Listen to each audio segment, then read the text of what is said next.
Audiencias Capital, punto de encuentro y responsabilidad compartida. Bienvenidas y bienvenidos a Audiencias Capital.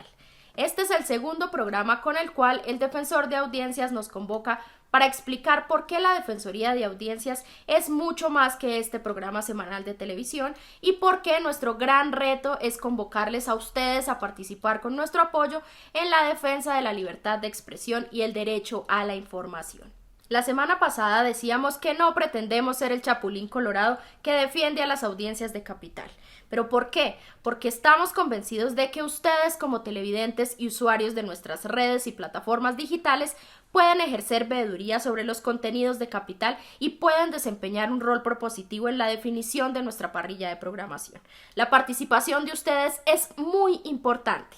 Necesitamos en todo momento conocer la diversidad de contextos locales, los intereses informativos, las necesidades de educación y conocimiento y, por supuesto, la demanda de entretenimiento que esperan ustedes de nosotros. No menos importante es conocer de primera mano factores que puedan poner en riesgo el derecho a la información y la libertad de expresión en este medio de comunicación público.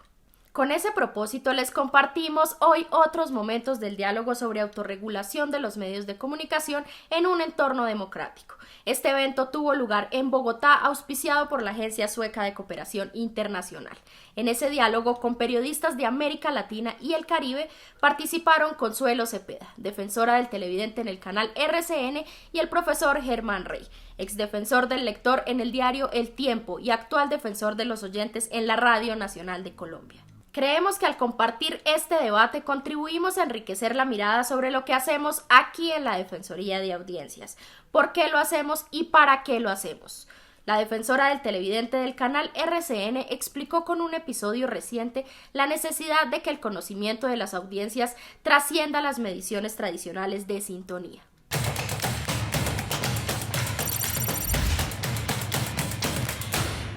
Realmente la gente que está viendo televisión son personas mayores de 40 años máximo. Los jóvenes no ven televisión, les importa un miserable pepino la televisión. Los jóvenes están en sus redes, en sus podcasts, en sus cuestiones de jovencitos. Las personas mayores, las personas de 40, 60 años son las que ven las telenovelas, las que ven los informativos, las que ven...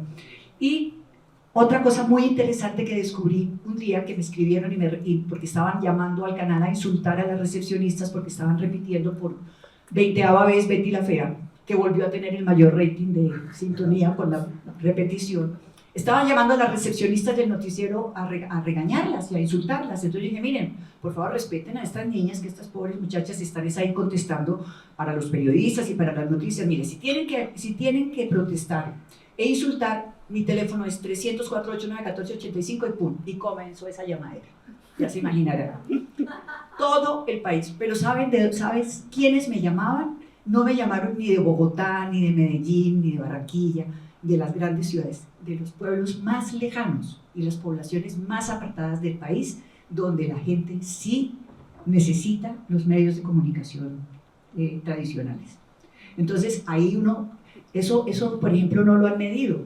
Esas personas que viven en las ciudades más apartadas, donde no se mide el rating, porque no les interesa medir el rating, en un pueblo por allá en Nariño, Viena, en el límite con el Ecuador, esas personas sí son las que están siguiendo los canales y los que uno como defensor puede prestar ese servicio público de escucharlos y de tener en cuenta sus inquietudes en relación con la programación del canal, en este caso de un canal abierto. El defensor de audiencias de Capital también nos compartió la experiencia de creación de la Liga Eureka, propuesta de Capital para incorporar activamente a los niños, niñas y adolescentes acompañados de sus padres y la comunidad educativa en la definición de contenidos del canal Eureka, que ha comenzado a transmitir 24 horas a través de la televisión digital terrestre, solo programación infantil y para adolescentes. Ahora mismo, hace poco hice el programa con Catherine Moreno, porque Canal Capital acaba de sacar un canal 24 horas en señal TDT dedicado solo a niños, que es Eureka Canal. Y de las cosas que ellos están empezando a armar, porque eso no es fácil, es una liga de televidentes de Eureka. Cuando ya esté el primer núcleo, vamos a hacer una conversación con esos padres, madres, maestros, niños y adolescentes, para ver cómo se mantiene la figura de una liga dedicada al canal Eureka. El otro día le preguntaba yo a Catherine Moreno, la colega que trabaja contigo, ¿cuál es el proyecto el pedagógico que hay de Eureka? Y me dijo, todavía lo estamos construyendo. Hemos ido sobre la marcha porque esto nació en pandemia, lo estamos construyendo. Eso nos sacar ahí unos conceptos de unos pedagogos famosos y ya, ¿no? Lo estamos construyendo y lo queremos construir con los padres, con los docentes, con los niños, con las niñas y demás. Anoto esas tres cosas porque tienen que ver con la preocupación tuya, con la relación con las audiencias. La mención que hizo el defensor de Capital sobre el proceso de creación de la Liga Eureka con la participación de niños, niñas y adolescentes acompañados de sus padres fue complementada por nuestra colega Diana Díaz. Ella es la líder de proyectos estratégicos en Capital.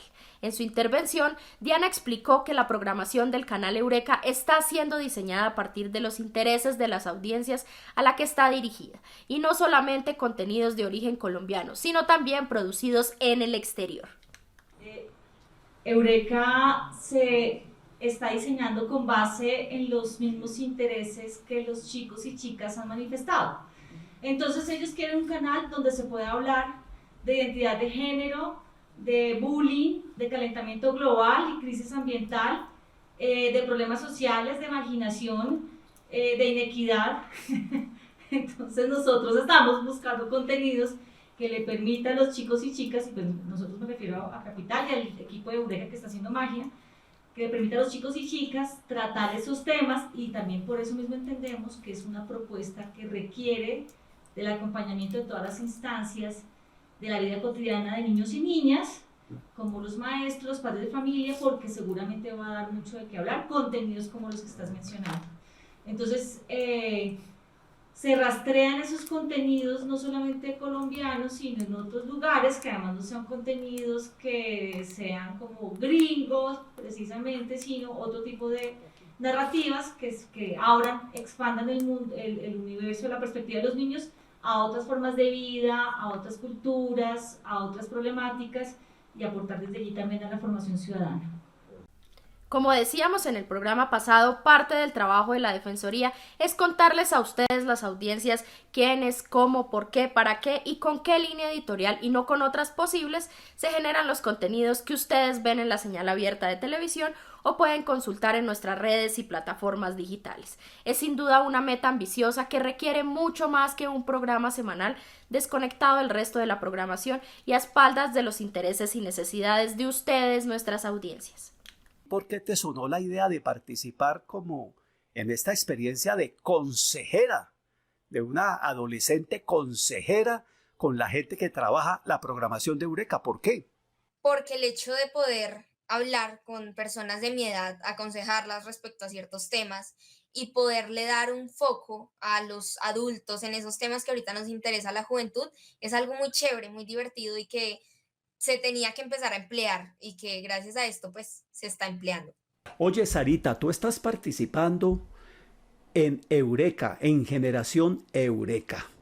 ¿Por qué lo estás haciendo? Porque vieron mucho don en mí y mucho poder en mí. Y también pues mi poder es que todos seamos felices en nuestra vida y no dejemos controlarlos por el Estado y por el presidente. Te hemos invitado a que compartas con nosotros y con las audiencias de Capital cómo ha sido la experiencia de tu hijo Santiago, la tuya, la de tu esposa, en este proceso de participación de Santiago como consejero en el canal Eureka. Cuéntanos primero un poquitín de tu hijo. ¿Cómo es él? Claro que sí. Mira, te cuento, Santiago es un ser humano muy querido, es un niño que es muy autodidacta, es un niño que siempre está como buscando cosas para mejorar su vida, para mejorar su entorno. Le preocupa muchísimo las sensaciones de las personas, le preocupa muchísimo la parte ambiental, le preocupa muchísimo todos los temas que en sí ahorita están como con tantos problemas y que seguramente siempre ha existido, pero ahora con tanta comunicación mundial, pues uno se da cuenta que está pasando en el mundo. No se preocupa tanto ahorita por su edad, ¿me entiendes? pero sí está muy pendiente de las cosas y sabe que él puede estar ayudando y colocando ese granito de arena. Ahora que es uno, no sé cuántos niños hayan en el mundo, miles de millones. Imagínate, miles de millones de granitos de arena pueden hacer un gran cambio. Y por supuesto, es la frase cliché. El futuro está en los niños, por supuesto, sabemos que sí, pero sabemos que hay que apoyarlos. Entonces, tratamos de nosotros de apoyar esas actividades, esas cosas que a él le gustan, y porque es un niño muy observador y le gusta estar siempre en muchísimas cosas. Así es más o menos lo que es Santiago. Un asunto inevitable en cualquier análisis sobre los defensores del televidente tiene que ver sobre qué tan conveniente o no es que el Estado intervenga mediante leyes o actos administrativos que definan cuál es la tarea de un defensor y en qué casos debería intervenir el Estado. Es una discusión de vieja data que plantea en todo caso una pregunta. En vez de que lo regule el Estado, deberían los medios y los defensores del televidente esforzarse por autorregularse de tal manera que el Estado no se sienta tentado a meter las manos en el trabajo de los medios.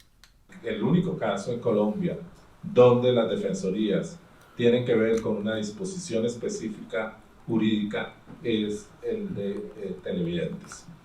Por lo tanto, nosotros estamos sujetos, como cualquier ciudadano o ciudadana, a las disposiciones generales del país, constitucionales o de las leyes. No hay una legislación.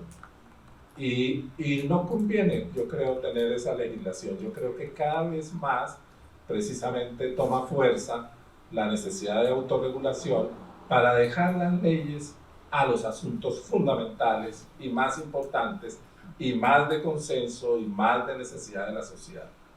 Porque sociedades totalmente reglamentadas por ley no son necesariamente sociedades libres, son sociedades reglamentadas. Entonces hay que dejar un campo cada vez grande, y los juristas deben discutirlo, a la propia sociedad para que en uso de su autonomía vayan encontrando formas reales y eficientes de actuación. Eso es complejo porque para eso están los grupos de presión, los intereses, la gente que está dedicada a sacar adelante medidas, etc. Pero yo no soy un amigo de la regulación, soy un amigo de las libertades de conciencia. Sé que eso puede ser iluso, pero sigo más bien el precepto de Borges, cuando decía que el Estado es un mal menor que existirá hasta el momento en que los seres humanos decidan actuar libremente y responsablemente. Lo que pienso yo que debe hacer el defensor de las audiencias o del televidente o del lector es invitar, es incentivar a la autorregulación. Eso es lo que yo creo que es lo más importante de todo. No imponer, estoy de acuerdo con Germán, lo que es impuesto, y por eso me molesta a mí tanto que el cargo que yo tengo, o el que tienes tú, es por ley. Cuando una cosa es por ley, estoy segurísima que le dicen al canal RCN, miren, y al canal Caracol, se acabó el cuento de la defensora del televidente, entonces dicen, magnífico, fuera la defensora, y siguen solos. ¿Sí me entiendes? Por lo menos ahí, en la defensoría, permanentemente se está incentivando y se está tratando de ir y hablar con el presidente, con los diseñadores de programas, con el noticiero, para decirles, hombre, autorregulación que es tan fácil y tan bonito, ¿no? Y respetemos los derechos humanos, y ahí tenemos un canal perfecto, si se hiciera así, ¿no? Y yo creo que la parte regulatoria tendría que estar muy circunscrita a aquellos aspectos de acceso a los recursos, al espectro y demás. Entonces yo creo que hay aspectos de esos que son básicos, regulatorios, de uso, de acceso al espectro, de acceso ahora a las nuevas tecnologías, de recursos para estar al día en el acceso a las nuevas tecnologías y financiación para eso, y también de capacitación y formación de educadores o comunicadores populares. Yo creo que ese es el tipo de intervención regulatorio mínimo que debe existir para romper la parte hegemónica del mercado, y eso, porque si no, pues vamos a estar condenados a tener a los grandes privados y a los chiquitos, pues ahí, como ocurre en casi todas partes del mundo, haciéndose de las suyas a ver cómo sobreviven. ¿Cuál es el mejor defensor o defensoría? La que no se necesita, porque la sociedad está empoderada, porque está empoderada. Entonces la regulación, eso, lo menos que se puede regular, se lo digo en su condición de legislador, lo menos que se puede regular, lo menos. Otra arista del debate sobre los defensores es la que ha planteado el profesor Germán Rey, al señalar que lo ideal es que estas personas no sean designadas directamente por las directivas del medio de comunicación, sea este medio público o privado, sino por una especie de consejo ciudadano que mediante unas reglas de juego establecidas proponga personas que por su conocimiento, experiencia y reputación profesional sean las más idóneas para liderar esta tarea.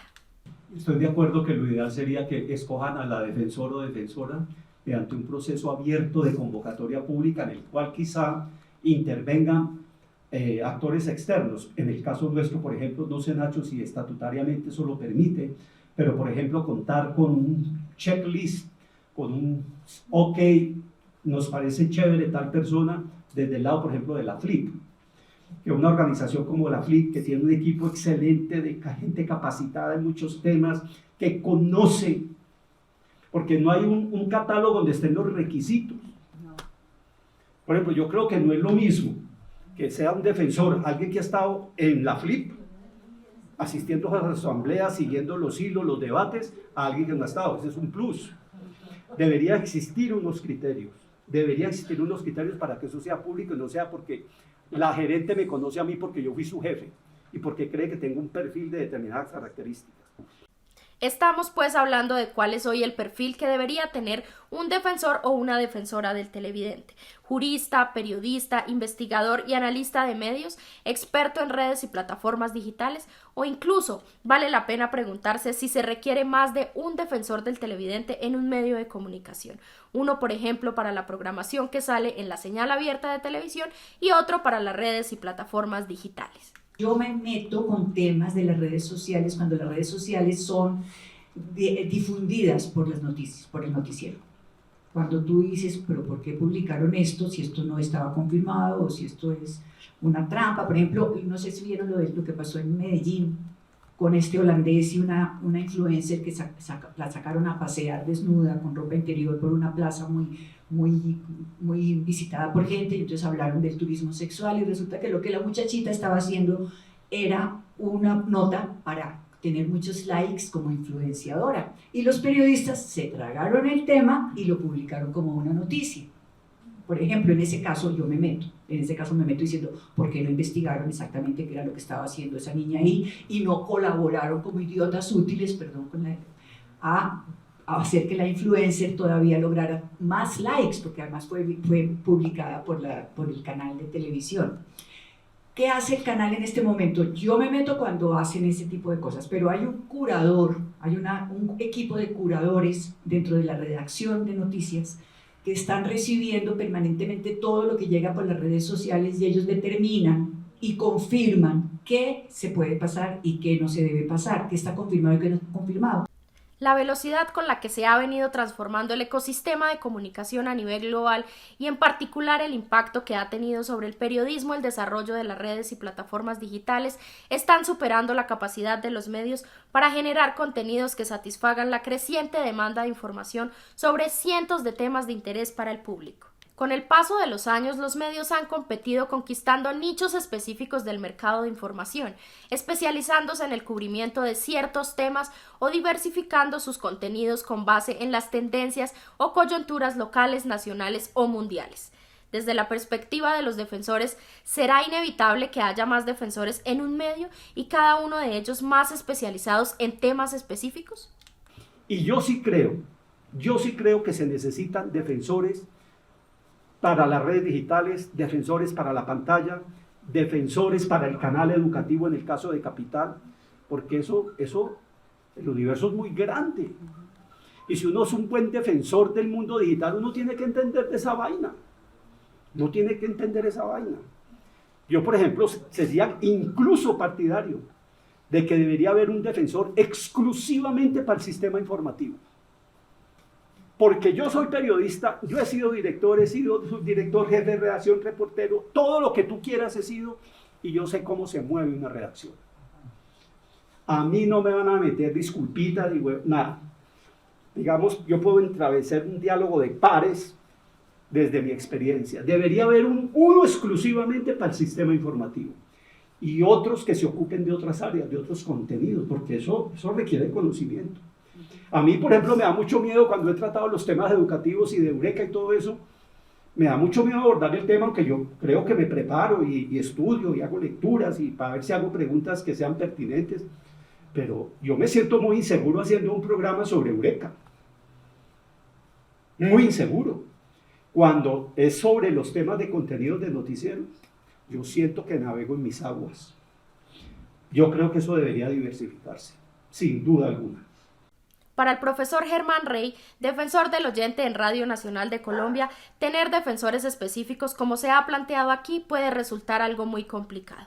A su juicio, más que defensores especializados, lo que se requiere es la utilización adecuada de sistemas, tecnologías y métricas que ayuden a evaluar en tiempo presente lo que está sucediendo.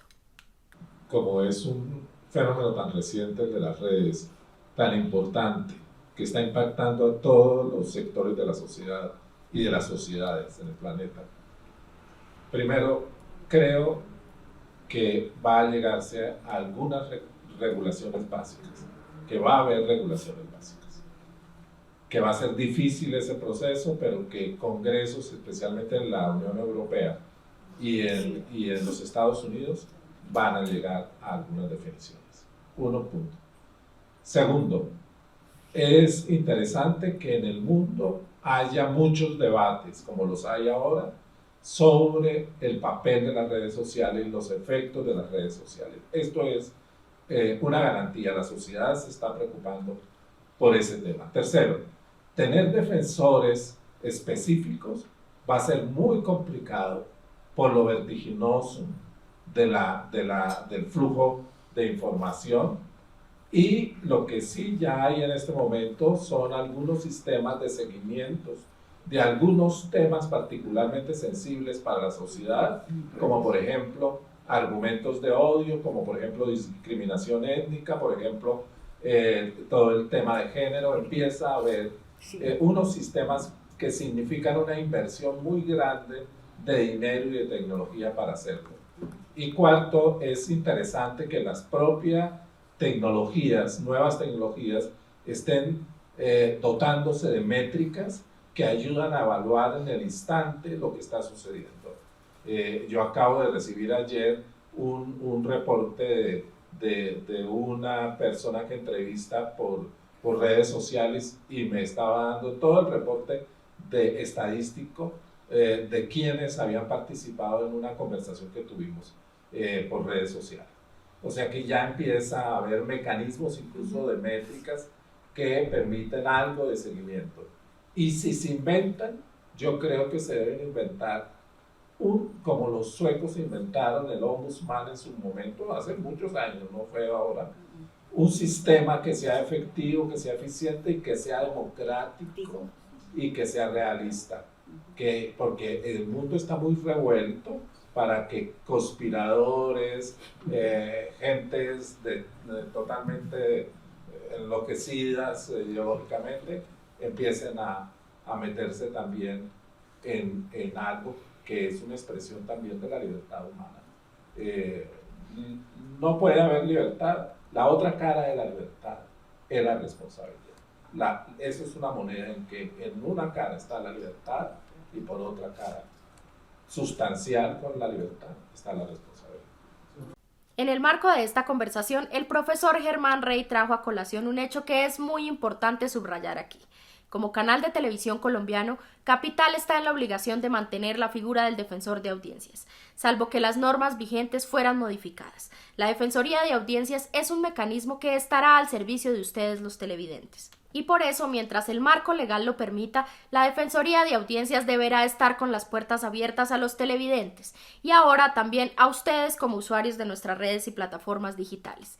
no depende de un cambio de gobierno distrital o de las directivas del canal.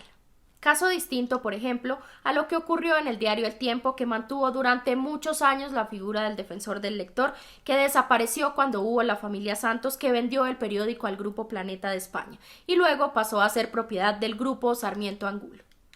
Realmente, por ejemplo, el defensor del lector del Tiempo termina cuando entra el gran Grupo Económico Planeta y compra el periódico. O sea que ahí hubo un corte, entonces hay que preguntarse, no sé si se lo han preguntado y discutido, o si vieron o hay un argumento sensato, porque no puede haber un juicio sensato de que la actividad no era realmente lo que esperaban, o que sus efectos no eran lo que esperaban y que podían cambiarla por otras, lo cual es válido porque no todos los medios tienen defensor. Pero hubo una decisión ahí que me llama la atención y que fue tomada básicamente en el momento en que el periódico pasa de la familia Santos a ser vendido al Grupo Planeta, que dura poco, y después pasa al Grupo Económico del señor Sarmiento. Lo que está en juego es que como Defensoría de Audiencia seamos capaces de propiciar y tomar atenta nota del interés de ustedes en establecer una comunicación de doble vía sobre lo que hacemos en Capital. Sin esa comunicación permanente será muy difícil que desarrollemos la capacidad que se necesita para entender la realidad de Bogotá región tal y como es, no siempre como lo deseamos, sino como es, con todas sus complejidades. Ustedes y nosotros tenemos el gran reto de aprovechar este espacio como un punto de encuentro, de participación, de veeduría y de pedagogía sobre la libertad de expresión y el derecho a la información. Por eso, no dejaremos de preguntarnos cómo podemos lograr que los contenidos de Capital nos ayuden a conocer nuestra realidad de hoy y la del futuro, en todas sus dimensiones.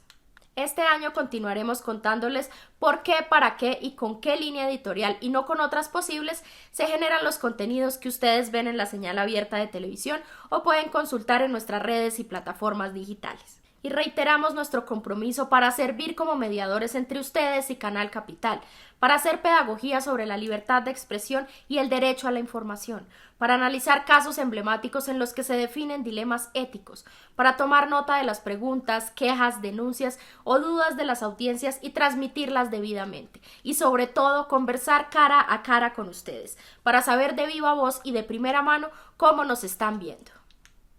¿Usted por qué se sintió con ganas de escribirnos, de decirnos que le gusta la programación de Capital y en particular la franja de opinión, por lo que entiendo, y sobre todo el rol que cumple Santiago Rivas? ¿Por qué sintió esa necesidad de escribirnos? Hace unos 5 o 6 meses, hace mucho tiempo quería encontrar a Canal Capital, no había esa posibilidad, y ese día empiezo a voltear y cuando encuentro en televisión y estaba Carolina Sanín conversando con alguien. Y Carlos, no pude sino detenerme, fue una cosa maravillosa, y cuando empecé a ver que ellos despertaron algo maravilloso que es en nosotros el lenguaje, la comunicación, no pude soltarme de ahí. Entonces tuve que quedarme escuchándola, verla. Carolina no la conocía muy bien todavía, y la compañera, cada una se entregaba de un modo tan maravilloso, había un cable entre ellas en esa comunicación, y quedé maravillado. Y luego seguí buscando y viendo y encontré a Rivas, encontré a Santiago Alarcón, a Alejandra Barrios, a Isabel Lara, y dije, por Dios, aquí está el tesoro completo. Entonces he seguido escuchándolos porque lo disfruto mucho mientras ellos hablan. Yo voy también aquí recreando en mi cabeza qué pienso, qué creo, si estoy de acuerdo, si no, qué diría.